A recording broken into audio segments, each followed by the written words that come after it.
আজকে শুরু করছি অবস্থার পরিবর্তন। আমরা সাধারণত পদার্থের তিনটা অবস্থা দেখতে পাই: কঠিন, তরল এবং গ্যাসীয়। এছাড়াও আরও দুটো অবস্থা আমরা পাই, সেটা হচ্ছে প্লাজমা এবং অতি তরল। তো যাই হোক, তোমাদের আজকের আলোচনায় প্লাজমা এবং অতি তরল অবস্থা সেটা আমি আলোচনার বহির্ভূত রাখবো, যেহেতু তোমাদের সিলেবাসে নেই। তাহলে এই যে কঠিন, তরল বা গ্যাসীয়, এক অবস্থা থেকে আর এক অবস্থায় রূপান্তর, এটাকে আমরা বলবো অবস্থার পরিবর্তন। তাহলে আমরা দেখতে পাই একটা পদার্থে তিন অবস্থায় থাকতে পারে। সবাইতে থাকতে পারবে তা না। যেমন আমরা একটা উদাহরণ যদি নিই, বরফ, তাহলে কঠিন অবস্থার নাম বরফ, আর বরফকে যদি আমরা তাপ দিই তাহলে কি হয়ে যাবে? তাহলে হয়ে যাবে জল। সেই জল আমরা বলবো তরল অবস্থায় আছে। এবং তাকে যদি তাপ দিই, অর্থাৎ জলকে যদি তাপ দিই, তখন সেটা বাষ্পে পরিণত হবে। তাহলে আমরা তাকে বলবো গ্যাসীয় বা বায়বীয় অবস্থা। তাহলে পদার্থের এই তিন অবস্থা। এবারে এই কঠিন পদার্থকে যদি আমরা তাপ দিই তাহলে তরল পদার্থে পরিণত হয় তাপ দিলে। এই যে দেওয়া পদ্ধতি, এইটাকে আমরা বলবো গলন। কঠিন পদার্থকে যদি আমরা তাপ দিই তাহলে সে তরলে পরিণত হয়। এই রূপান্তরিত হওয়ার ঘটনাটাকে আমরা বলবো গলন। আবার তরল পদার্থকে যদি তাপ দিই তাহলে কি হবে? সে গ্যাসে রূপান্তরিত হবে। এই রূপান্তরিত হওয়ার ঘটনাকে আমরা বলবো বাষ্পীভবন। বাষ্পীভবন।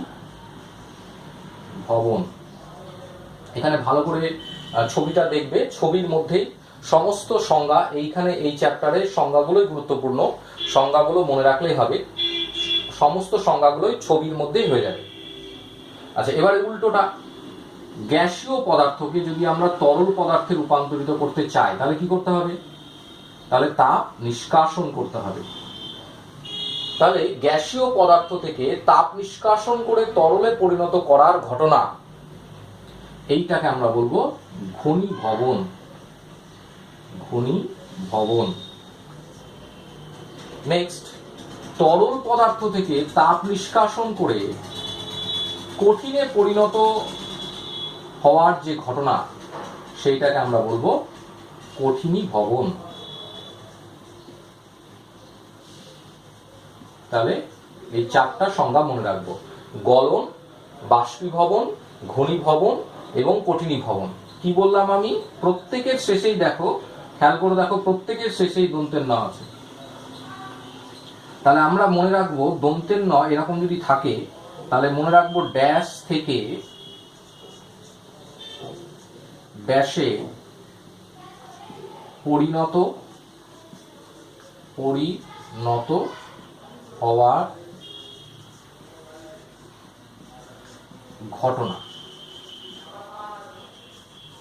ঘটনাকে ড্যাশ বলে। অর্থাৎ এইভাবে সংজ্ঞাগুলো মনে রাখবো। গলন কাকে বলে? তাহলে বলবো কঠিন থেকে তরলে পরিণত হওয়ার ঘটনাকে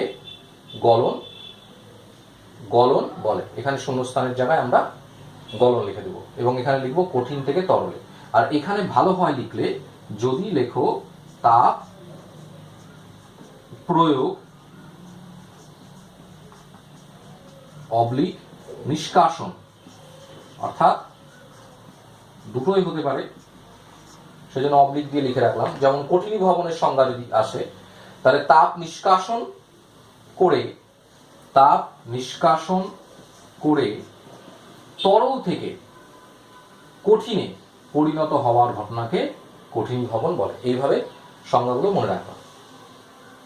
আচ্ছা, এবারে একটা বিষয় যেটা তোমাদের জানতে হবে, একটা পাত্র, সেই পাত্রের মধ্যে কোনো একটা কঠিন পদার্থ, ধরে নিলাম বরফের টুকরো আছে। এবার আমরা এই বরফের টুকরোকে আমরা তাপ দিই, তাপ দিলে কি হবে, বরফের টুকরোটা কঠিন অবস্থায় আছে, এ আস্তে আস্তে তরলে পরিণত হতে শুরু করবে। এইখানে যদি থার্মোমিটার লাগিয়ে রাখি কত দেখাবে, বরফের তাপমাত্রা 0 ডিগ্রি সি, 0 ডিগ্রি সি দেখাবে। আমি তাপ দিয়েই যাচ্ছি, বেশ খানিকটা সময় আমি তাপ দিলাম, দেখা গেল যে সমস্ত বরফ গলে জল হয়ে গেল, সবেমাত্র জল হয়েছে। এই অবস্থায় যদি আমরা থার্মোমিটারে রিডিং নিই, আমরা কি পাবো, 0 ডিগ্রি সি পাবো। তাহলে এইখানেও তাপমাত্রা 0 ডিগ্রি সি, এখানেও তাপমাত্রা 0 ডিগ্রি সি, তাহলে কি তাপ দেওয়া হয়নি? তাপ তো দেওয়া হয়েছে। তাহলে এইখানে যে তাপটা দেওয়া হয়েছে সেই তাপটা কি উষ্ণতাকে বৃদ্ধি করতে পেরেছে? পারেনি, উষ্ণতা কিন্তু সেম আছে। তাহলে কি কি করেছে? এ হচ্ছে কঠিন অবস্থা থেকে তরল অবস্থায় রূপান্তরিত করার জন্য কিন্তু এই তাপটা কাজে লেগেছে। আবার এখন যদি এই অবস্থায় যদি আমি তাপ দিয়েই যাই, তখন দেখা যাবে যে জলের উষ্ণতা বাড়ছে, বাড়তে বাড়তে মোটামুটি ধরে নাও 100 ডিগ্রি সি দেখালো, অর্থাৎ জল 100 ডিগ্রি সি তাপমাত্রায় এখন আছে। তাহলে এইখানে তো তাপ দিয়েছি, কিন্তু এই তাপটা কি করতে পেরেছে? উষ্ণতার বৃদ্ধি ঘটাতে পেরেছে। আবারও যদি আমি তাপ দিয়েই যাই তাহলে দেখা যাবে যে সমস্ত জল বাষ্পে রূপান্তরিত হয়ে গেল, সেই সময়ও তাপমাত্রা 100 ডিগ্রি সি দেখাচ্ছে। অর্থাৎ এইখানেও কিন্তু আবার তাপ দেওয়া হয়েছে অথচ উষ্ণতার পরিবর্তন হয়নি। তাহলে দুটো জায়গায়, এইখানেও তাপ দেওয়া হয়েছে, উষ্ণতার পরিবর্তন হয়নি, এখানেও তাপ দেওয়া হয়েছে, উষ্ণতার পরিবর্তন হয়নি। কিসের পরিবর্তন হয়েছে? অবস্থার পরিবর্তন হয়েছে, অবস্থার পরিবর্তন হয়েছে। অর্থাৎ তাপ কিন্তু দুই রকমের, একটা বলবো বোধগম্য তাপ। বোধগম্য তাপ মানে যেটা আমরা বুঝতে পারি। কিভাবে বুঝতে পারি? থার্মোমিটারের রিডিং দেখে, টেম্পারেচার দেখে বুঝতে পারবো, এই তাপটাকে আমরা বলবো বোধগম্য তাপ।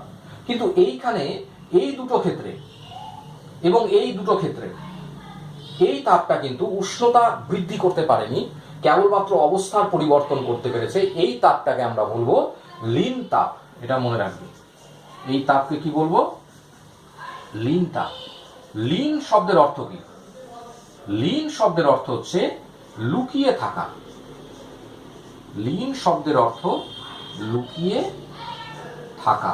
তার মানে লীন তাপ মানে হচ্ছে লুকিয়ে থাকা তাপ। অর্থাৎ লুকিয়ে থাকা মানে কি? এই যে এখানে যেরকম টেম্পারেচার দেখতে পাচ্ছি, বুঝতে পাচ্ছি, এখানে তো টেম্পারেচার বাড়ছে না। আমি যদি এটাকে ঢেকে দিতাম, পাত্রটাকে যদি ঢেকে দিতাম, তাহলে এবং যে আমি যে তাপ দিচ্ছি অর্থাৎ বার্নার, এটা টোটালটা যদি ঢেকে দিতাম, শুধু যদি থার্মোমিটার দেখতাম, তাহলে তো এরকম কেউ বলতেই পারতো যে এখানেও তো 0 ডিগ্রি সি, এখানেও তো 0 ডিগ্রি সি, তাহলে তাপ দেওয়া হয়নি, যদি আমি সমস্ত ঢেকে দিতাম। অর্থাৎ তাপটা মনে হচ্ছে যেন লুকিয়ে থেকে এ কি করছে? অবস্থার পরিবর্তন করে দিচ্ছে। এই তাপটাকে আমরা বলবো লীন তাপ। এই জন্যই লীন বা লুকিয়ে থাকা শব্দটা ব্যবহার হয়, যেহেতু উষ্ণতা বাড়ছে না। তাহলে লীন তাপটা কি? লীন তাপ হচ্ছে উষ্ণতা অপরিবর্তিত রেখে একক ভরের কোনো পদার্থকে, উষ্ণতা অপরিবর্তিত রেখে একক ভরের কোনো পদার্থকে শুধুমাত্র অবস্থার পরিবর্তন করতে যে পরিমাণ তাপ প্রয়োগ, আবার উল্টোটা হতে পারে, এখান থেকে তাপ বের করে নিয়ে আমি একে কঠিনে পরিণত করলাম, অর্থাৎ তাপ নিষ্কাশন।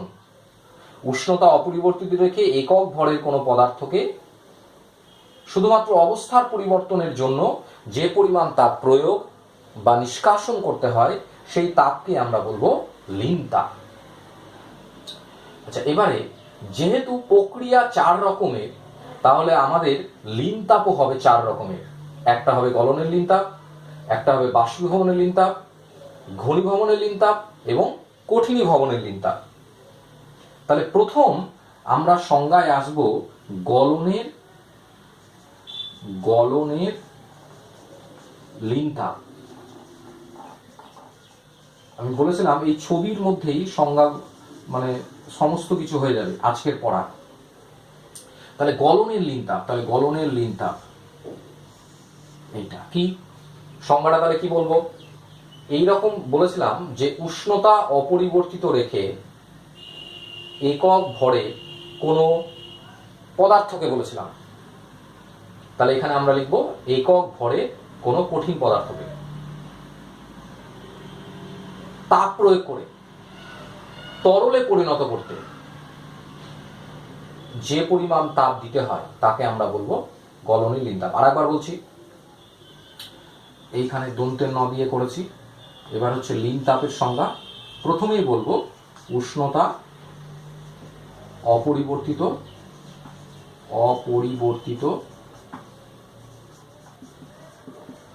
রেখে একক ভরে কোনো ড্যাশ পদার্থকে ড্যাশে পরিণত করতে যে পরিমাণ তাপ প্রয়োগ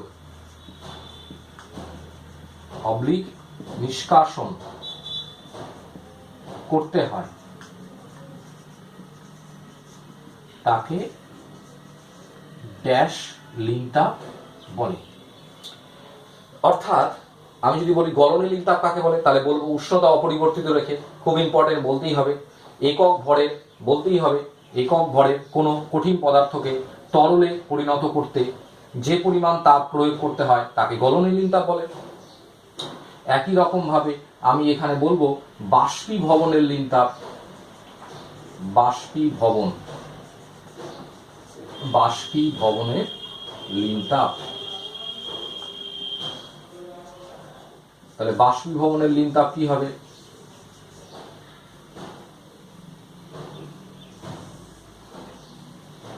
উষ্ণতা অপরিবর্তিত রেখে, ঠিক সংখ্যাগুলো দেখে দেখে বলবে, একক ভরের কোনো তরল পদার্থকে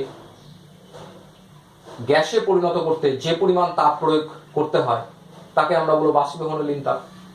আবার এইটা আসবে কি ঘনীভবনের লিন তাপ। ঘনীভবনের লিন তাপ।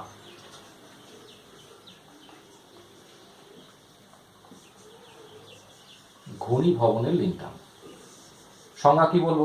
উষ্ণতা অপরিবর্তিত রেখে একক ভরের কোনো গ্যাসীয় পদার্থকে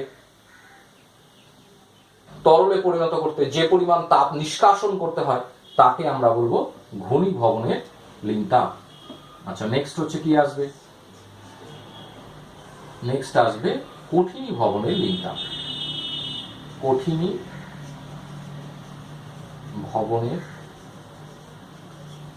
লিন তাপ।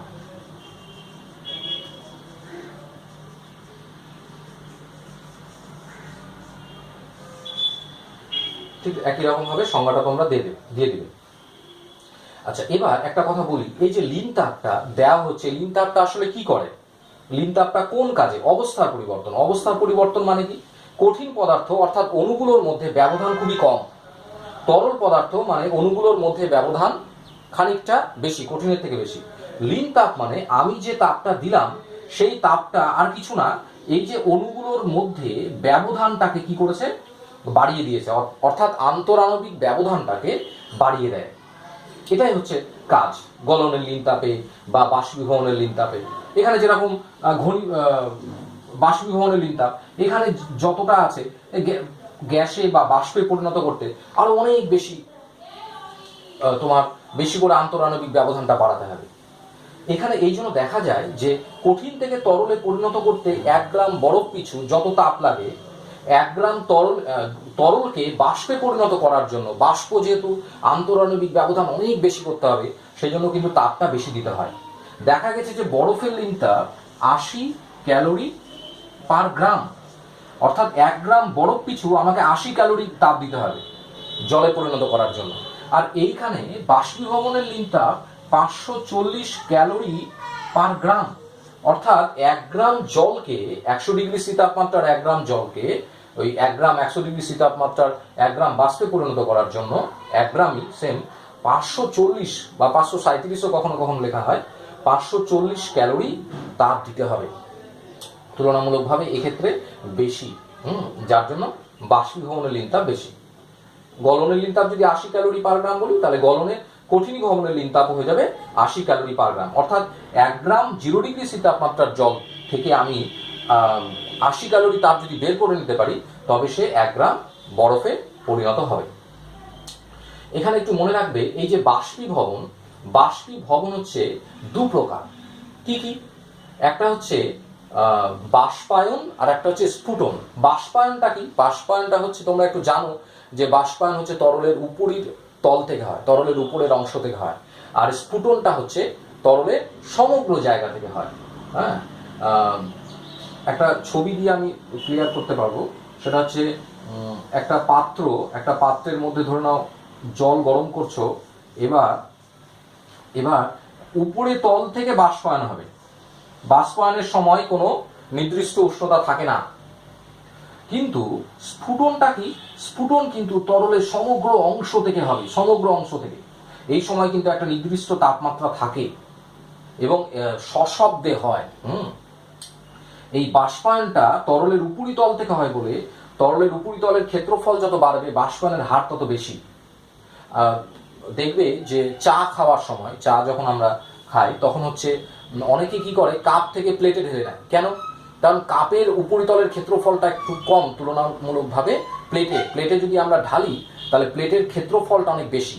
অর্থাৎ ক্ষেত্রফল বেশি হওয়ার কারণে বাষ্পায়নটা আরো অনেক বেশি হয় বলে প্লেটের মধ্যে চাটা কিন্তু তাড়াতাড়ি ঠান্ডা হয়। ক্ষেত্রফল যত বাড়বে, বাষ্পায়নের হার তত বাড়ে। এছাড়া আরো অন্যান্য বিষয়ের উপর নির্ভর করে।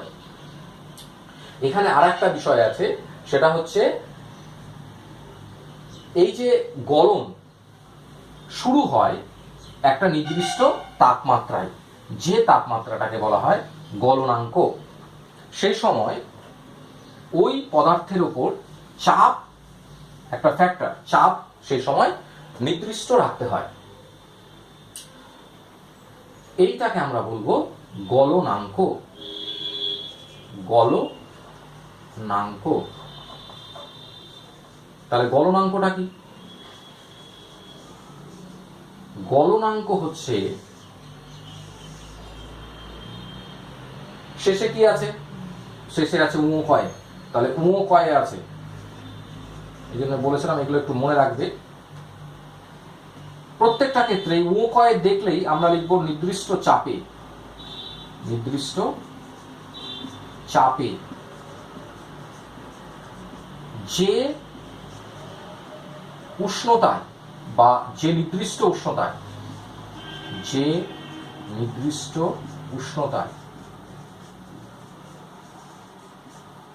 এটা মনে রাখতে হবে।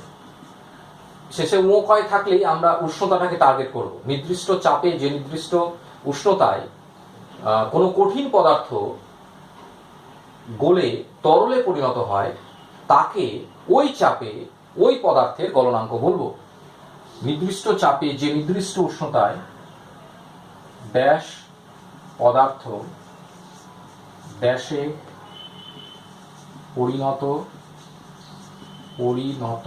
হয়, তাকে ওই চাপে ওই পদার্থের